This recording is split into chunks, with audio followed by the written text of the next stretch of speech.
9월 8일 목요일 삶의 기적을 일으키는 30분 예배를 시작하도록 하겠습니다. 하나님께서 오늘 우리에게 주신 말씀은 요한복음 4장 46절에서 54절까지 말씀입니다. 이 말씀 제가 봉독하도록 하겠습니다. 예수께서 다시 갈릴리 가나에 이르시니 전에 물로 포도주를 만드신 곳이라.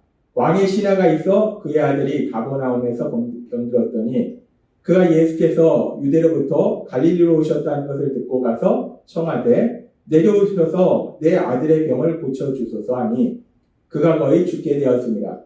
예수께서 이르시되 너희는 표적과 기사를 보지 못하면 도무지 믿지 아니하리라. 신하가 이르되 주여 내 아이가 죽기 전에 내려오소서. 예수께서 이르시되 가라 내 아들이 살아있다 하시니 그 사람이 예수께서 하신 말씀을 믿고 가더니 내려가는 길에서 그 종들이 오다가 만나서 아이가 살아있다 하거늘 그 낫기 시작한 때를 물은즉 어제 7시에 열기가 떨어졌나이다 하는지라. 그의 아버지가 예수께서 내 아들이 살아있다 있다 말씀하신 그때인 줄 알고 자기와 그 온 집안이 다 믿으니라. 이것은 예수께서 유대에서 갈릴리로 오신 후에 행하신 두 번째 표적입니다. 아멘. 오늘도 이 시간 하나님께서 우리에게 주신 말씀을 듣기 전에 잠시 기도하는 시간 갖도록 하겠습니다. 하나님 아버지 감사합니다.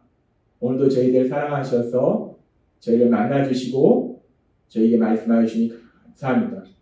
하나님 아버지 오늘도 저희 마음의 문을 열어주셔서 하나님 주신 말씀을 듣게 하시고 그 말씀을 믿게 하셔서 믿음을 통해서 이 험하고 악한 세상을 담대하게 살아가는 저희 모두가 될 수 있도록 은혜 베풀어 주옵소서. 예수님의 이름으로 감사하며 기도드리옵나이다. 아멘. 오늘 말씀을 전하기 전에 잠시 먼저 광고 말씀드리도록 하겠습니다. 내일부터 이제 우리 민족의 고유한 명절인 추석 명절이 시작됩니다. 그래서 추석 명절 관계로 내일 금요일과 다음 주 월요일은 삶의 기적을 일으키는 30분 예배를 쉬도록 하겠습니다.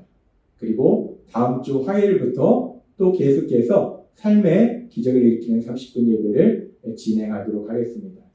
추석 명절 기간 동안에도 여러분과 함께 하신 하나님, 그 하나님으로 인해서 가족과 함께하는 그 시간들에 사랑과 기쁨이 넘치는 은혜의 시간이 될 줄 믿습니다. 하나님께서 오늘 우리에게 주신 말씀에 보면은 예수님께서는 이제 예루살렘에서의 사역을 마치시고 갈릴리로 가시는 중에 사마리아 지역에서 이틀을 유하시면서 사마리아 사람들에게 복음을 전하십니다. 그리고 그렇게 사마리아 사람들에게 복음을 전하시고 이제 갈릴리로 돌아오시는데 요한복음 4장 46절은 이렇게 말씀합니다. 예수께서 다시 갈릴리 가나에 이르시니 전에 물로 포도주를 만드신 곳이라. 왕의 신하가 있어 그의 아들이 가버나움에서 병들었더니 라고 말씀합니다. 예수님께서 갈릴리 지역의 가나라는 곳으로 돌아오십니다. 이 가나는 전에도 우리가 살펴봤지만 예수님께서 물을 포도주로 만들었던 혼인잔치에서 물을 포도주로 만드는 놀라운 기적을 행하셨던 곳이 가나예요. 예수님께서 이 가나에 다시 오셨습니다. 그렇게 예수님께서 이 가나 지역에 다시 오셨는데 이 말씀에 보면 또 한 사람이 등장합니다. 누구냐면 왕의 신하. 이 왕의 신하는 그 당시 이 갈릴리 지역을 다스리던 헤로드 왕의 고위 관리였을 것이다 라고 성경학자들은 이야기합니다. 이렇게 왕의 신하에 대해서 이야기하고 있는데 근데 이 왕의 신하에게 아들이 있었는데 가버나움에 살고 있었는데 그런데 이 왕의 신하의 아들이 오늘 말씀해 보니까 병들었더니 라고 말씀합니다. 병들었더니 이 병들었다라는 이 단어는 헬라어 원어로 보면 아스세네오라는 단어입니다. 힘이 없다, 약하다라는 단어예요. 근데 지금 이 단어가 헬라어 문법적으로 보면 미완료형을 사용합니다. 미완료형은 과거부터 시작돼서 지금까지 계속 진행되어 오는 걸 얘기해요. 그러니까 이 아들이 병들었는데 과거에 전에부터 병이 들어서 지금까지 계속 이 아들이 아파왔다는 거예요. 그렇게 헤롯 왕의 고위 관리로 있던 이 왕의 신하, 이 왕의 신하의 아들이 과거부터, 전에부터 병들어서 아팠는데 계속해서 아팠다는 거예요. 아파하고 있다는 겁니다. 그렇게 질병으로 계속해서 투병 중인데, 계속되는 요한복음 4장 47절은 이렇게 말씀합니다. 그가, 즉 왕의 신하가 예수께서 유대로부터 갈릴리로 오셨다는 것을 듣고 가서 청하되 내려오셔서 내 아들의 병을 고쳐주소서 하니 그가 거의 죽게 되었습니다. 라고 말씀합니다. 이 사람은 왕의 신하예요.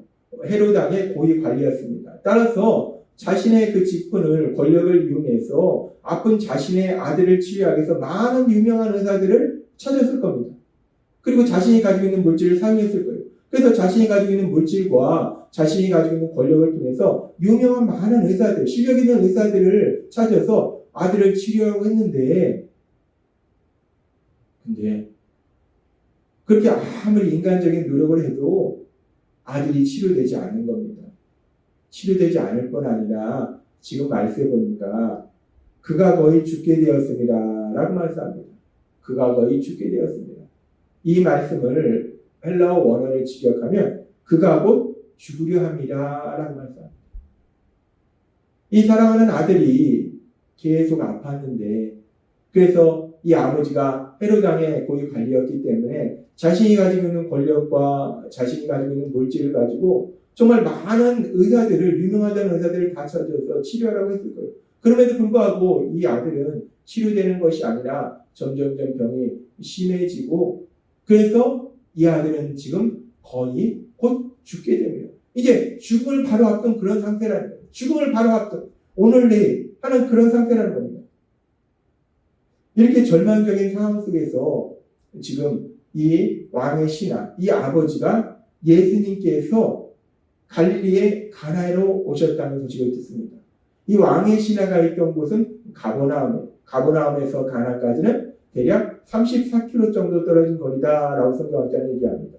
34km 떨어진 그 가나 지역에 예수님께서 오셨다는 소식을 듣습니다. 그러니까 이 아버지는 죽어가는 자신의 아들, 그 자신의 아들을 어떻게든지 치료해 보려고 예수님께 찾아갑니다. 아마도 이 아버지는, 이 왕의 신하는 이 가나에서 예수님께서 물을 포도주로 바꾸시는 그런 기적을 행하셨기 때문에 가나에서 예수님께서 행하신 놀라운 기적에 대해서 전에 들었을 수도 있고, 아니면 예수님께서 예루살렘에 가셨을 때 행하신 많은 놀라운 역사들에 대해서 들었을 수도 있어요. 어찌되었든 간에 이 아버지는 예수님은 놀라운 기적을 행하시는 분이다라고 이 사람은 들었다는 거예요. 알고 있었다는 겁니다. 그렇기 때문에 그 예수님께 가면 예수님이 자신의 아들을 치료해 줄 수 있을 것이다 라는 그런 생각을 했기 때문에 34km 떨어진 그 가버나움에서 가나까지 그 거리를 예수님이 가나에 오셨다는 소식을 듣자마자 누군가를 통해서 들었겠죠. 예수님이 가나에 오셨대. 그 소식을 듣자마자 바로 그 예수님께로 갑니다. 이 아버지의 마음이 얼마나 간절할까. 사랑하는 아들이 죽어가고 있는데, 근데 그 아들을 위해서 자신이 할 수 있는 것이 아무것도 없더라고요. 자신이 할 수 있는 모든 것을 다 했는데도 전혀 그 아들의 그 질병에는, 생명에는 도움을 주지 못하더라는 겁니다. 그 간절함을 가지고 이 아버지가 지금 예수님께 나아갑니다. 그래서 예수님께 청하는 거예요. 예수님, 가버나움으로 오셔서 죽어가는 제 아들, 그 아들을 좀 치료해 주세요. 예수님, 제 아들 좀 치료해 주세요. 이 고위 관리였던 이 사람은, 왕의 신하였던 이 사람은 자신의 체면도 뭐 아무것도 없습니다. 그냥 예수님께 매달립니다. 살려달라고.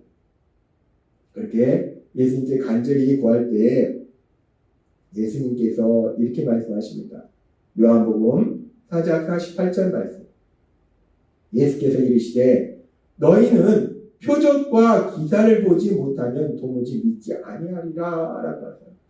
여기서 말씀하는 너희는 이 왕의 신하도 포함된 그 자리에 있던 모든 사람들, 너희는 도대체 표적과 기사, 불가능한 일이 가능한 일로 바뀌는 그런 놀라운 역사, 그 기적을 보지 못하면 도대체 믿지를 못하냐. 너희는 어떻게 이렇게 표적만 찾냐 라고 예수님이 질책을 하십니다.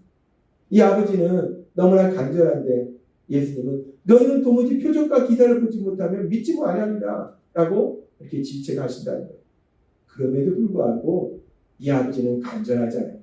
예수님이 뭐라고 하시든 이 아버지는 계속해서 요한복음 49장에 4장 49절에 이렇게 말씀합니다. 신하가 이르되 주여 내 아이가 죽기 전에 내려오소서. 아들이 죽어가고 있어요. 오늘이냐 내일이냐 하고 있습니다. 이 아버지는 너무나 간절합니다. 그래서 이 아버지가 예수님께 간절히 구합니다. 내 아들이 죽기 전에 내려오소서. 내 아들이 죽기 전에 오셔서 내 아들 좀 치료해 주세요 라고 예수님께 간절히 구합니다. 그렇게 예수님께 간절히 구했을 때 요한복음 4장 50절은 이렇게 말씀합니다. 예수께서 이르시되 가라 내 아들이 살아있다 하시니 그 사람이 예수께서 하신 말씀을 믿고 가더니 라고 말씀합니다. 예수님께서 그렇게 간절히 구하는 이 아버지에게 그래 그럼 내가 가서 치료해 줄게 라고 말씀하시는 것이 아니라 이 아버지에게 가라 내 아들한테 가라 네 아들이 살아있다 라고 말씀한다는 거예요. 네 아들이 살아있다는 것은 지금은 죽지 않았다는 것이 아니라 네 아들이 질병이 치료돼서 건강하게 살고 있다 라는 말씀이라는 병이 치료됐다는 말씀이라는 이 말씀을 듣고 이 아버지가 예수님의 말씀을 믿고 집으로 갑니다. 그리고 계속되는 말씀해 보니까 요한복음 4장 51절부터 이렇게 말씀합니다. 내려가는 길에서 그 종들이 오다가 만나서 아이가 살아있다 하거늘 이 살아있다는 것은 그냥 아직은 살아있습니다가 아니라 오늘 내일 한다는 얘기가 아니라 병이 깨끗이 치료돼서 건강해졌다는 말입니다. 아이가 건강해졌다는 거예요. 병이 치료됐다는 거예요. 52절에 이렇게 말씀합니다. 그 낫기 시작한 때를 물은즉 어제 7시에 열기가 떨어져 있나이다 하는지라 그의 아버지가 예수께서 내 아들이 살아있다 말씀하신 그때인 줄 알고 예수님께서 이 아버지에게 가라 내 아들이 살아있다 라고 말씀하셨어요. 가라 내 아들이 살아있다 라고 말씀하셨는데 그런데 바로 그때 예수님이 말씀하신 바로 그 시간에 아들의 병이 깨끗이 치료되었다.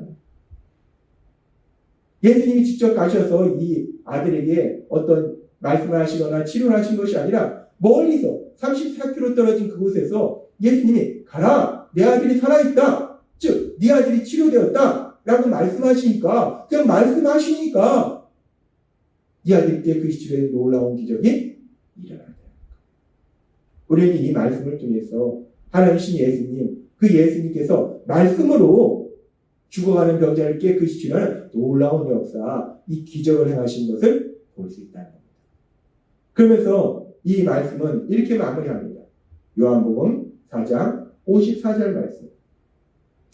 이것은 예수께서 유대에서 갈릴리로 오신 후에 행하신 두 번째 표적이니라 라고 말씀합니다. 예수님께서 행하신 표적이다 라고 말씀합니다. 예수님께서는 죽어가는 이 왕의 신하의 아들을 단지 말씀으로만 깨끗하게 치료하신 놀라운 기적을 행하셨어요. 근데 지금 성경은 예수님께서 행하신 기적이다 라고 표현하지 않고 표적이다 라는 표현을 사용한다. 하나님께서 왜 기적이다 라고 표현하시지 않고 표적이다 라고 말씀하고 계시는가? 이 표적은 어떤 기적이 일어났는데 그 기적 자체보다 기적이 의미하는 바에 대해서 더 중요하게 의미를 두는 것이 표적이라는 단어예요. 즉 예수님께서 행하신 이 기적이 기적 자체보다 이 기적을 통해서 우리에게 말씀하시는 게 있다는 거예요. 그것이 더 중요하다는 겁니다. 그래서 표적이다라는 표현을 사용한다는 거예요. 그럼 이 일을 통해서 예수님이 하신 기적을 통해서 무엇을 우리에게 말씀하시는 건가? 그것은 바로 예수님은 말씀만으로도 저 멀리 떨어져 있는 죽어가는 사람을 치료하실 수 있는 능력을 지니신 하나님이시다. 예수님은 하나님이시다. 라는 것을 분명하게 보여준다는 겁니다. 그렇습니다. 이 왕의 신하의 아들이 치료되는 이 역사에 대한 이 말씀을 통해서 하나님은 우리에게 다시 한번 분명히 말씀할 때 우리가 믿는 하나님이신 예수님은 어떤 분이신가? 예수님은 모든 것을 할 수 있는 능력을 지니신 하나님이시다. 예수님이 우리와 똑같은 육체를 지닌 인간의 몸으로 이 땅에 오셨지만 단순히 우리와 똑같은 인간이 아니라 예수님은 하나님이심을 분명하게 말씀한다는 것. 그래서 표적이다라는 단어를 사용하신다는 겁니다. 그렇습니다. 예수님은 구원자로 이 땅에 오신 예수님, 우리와 똑같이 육체를 지닌 인간의 몸으로 이 땅에 오신 예수님은 단순히 우리와 똑같은 인간일 뿐만 아니라 하나님이시다는 것. 모든 것을 할 수 있는 하나님이시다는 것. 예수님이 하나님이심을 믿으시는 여러분이 되시기를 바랍니다. 우리가 믿는 예수님, 그 예수님은 모든 것을 할 수 있는 하나님이시기 때문에 그 예수님을 믿음으로 인해서 우리 삶 속에 그 어떤 일을 만날지라도 하나님이 행하시는 하나님이신 예수님께서 행하시는 그 놀라운 역사를 체험하시는 여러분이 되시기를 주님의 이름으로 축원합니다. 기도하겠습니다. 하나님 아버지 감사합니다. 오늘도 저희를 사랑하셔서 말씀하여 주시고 우리가 믿는 예수님이 하나님이심을 다시 한번 기억할 수 있도록 말씀하여 주시니 감사합니다. 그 하나님이신 예수님을 믿음으로 인해서 그 예수님이 행하신 놀라운 역사들을 체험하는 저희 모두가 될 수 있도록 은혜를 부어주옵소서. 예수님의 이름으로 감사하며 기도드리옵나이다. 아멘. 이 시간도 하나님께서 우리에게 주신 말씀을 묵상하면서 조용히 기도하는 시간 갖도록 하겠습니다.